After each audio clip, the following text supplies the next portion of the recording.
Nananatili sa Crisis Alert Level 2 ang mga bansang Israel at Iran na direktang sangkot sa giyera sa Middle East. Ibig sabihin po niyan, voluntary pa rin ang repatriation sa mga Pinoy roon. Kaugnay naman sa problema sa supply ng produktong petrolyo, sinabi ni Department of Foreign Affairs Secretary Teresa Lazaro na magtutulungan ang mga miyembro ng Association of Southeast Asian Nations o ASEAN tungkol sa problemang ito.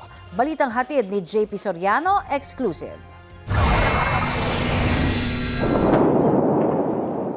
Sa gitna na nagpapatuloy na digmaan ng Iran, Israel at Amerika sa Middle East, na nagpapasipa sa record high na presyo ng produktong petrolyo sa Pilipinas.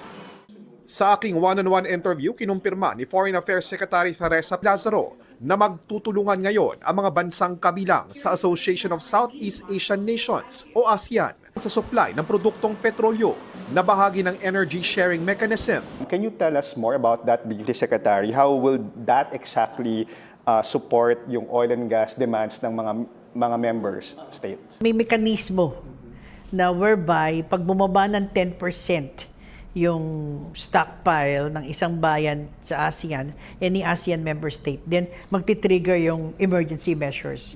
Actually, ginagawa naman to ng ating Department of Energy.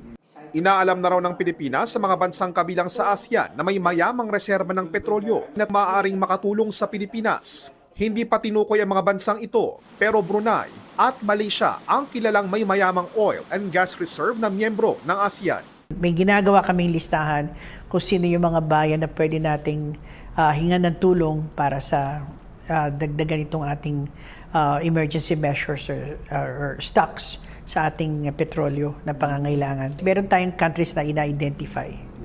And ang mga ambassadors natin are tasked to get more information.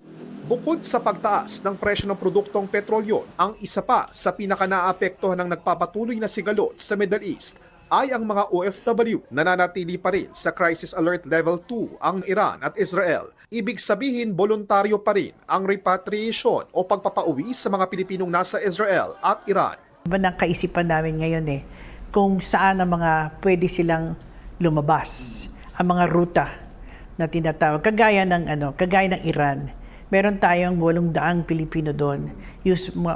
Karamihan sa kanila married sa mga Iranians. Ang labas nila is to Turkey.